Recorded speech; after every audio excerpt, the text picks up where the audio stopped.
Have you ever looked at the endless ocean and wondered what stories lie beneath those waves? Some say the sea remembers every tear it's ever tasted. But what if one of those tears belonged to a man who gave everything and still lost what mattered most?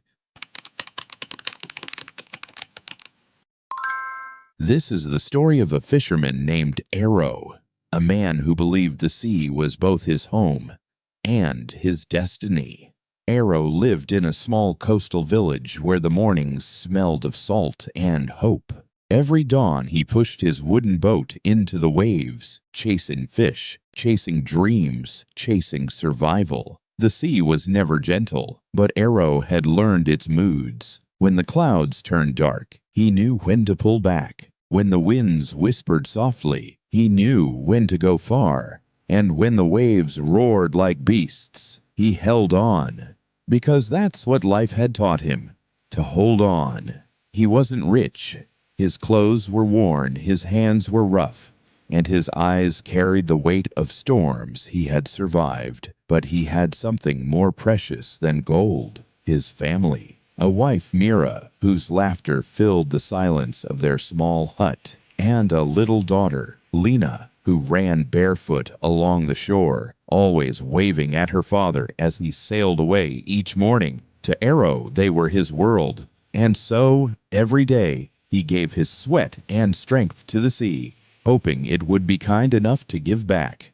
But the sea is a strange friend. It gives, and it takes. One year, the tides were cruel. Fish were scarce. The nets came back empty, and hunger began to whisper in every corner of the village. Aaro's wife tried to hide her worry, serving him half a bowl of rice and saying she had already eaten.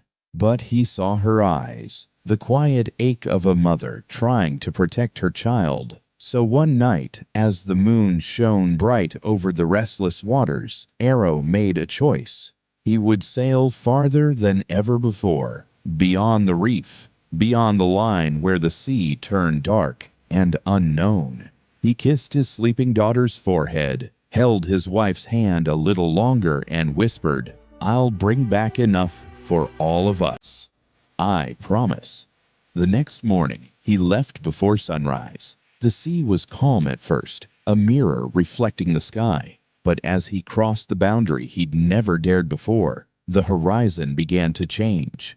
Clouds gathered, winds shifted, the sea began to breathe heavier, as if warning him to turn back. But hunger is a cruel master. Aaro threw his nets into the deep, his heart pounding with hope. And when he pulled them up, they were full. More fish than he had ever seen, silver bodies glimmering like coins of fortune. He smiled, tears mixing with the salt air. "This is it," he whispered. "We're saved." But the sea was not done with him.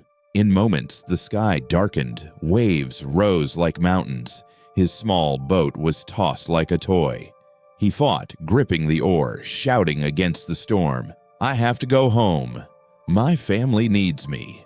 But the wind howled louder. The sea didn't care. For hours, he battled the waves, until exhaustion claimed him.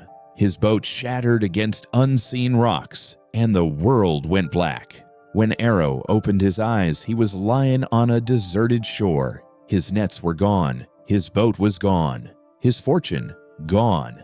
The sea had given, and the sea had taken. Days turned into weeks. He survived on rainwater and driftwood fires, watching the horizon, hoping for a ship. Every sunrise felt like a cruel reminder that his family was waiting, and he had broken his promise. Finally, one night, a fishing vessel spotted him, weak, silent, his eyes hollow, like a man who had seen eternity. They brought him home, but the village he returned to was no longer the same. His hut stood empty. The laughter was gone. The waves whispered differently now. He found a letter buried beneath a stone near the shore. It was from Mira. In trembling handwriting, she wrote, "Aaro, if you ever return, know that we waited, but hunger grew and hope faded. I took Lena to the city to find work, to survive. If the sea returns you to us, follow the stars. We'll be waiting." He clutched the letter to his chest, his tears falling onto the sand, a silent offering to the ocean that had both cursed and saved him.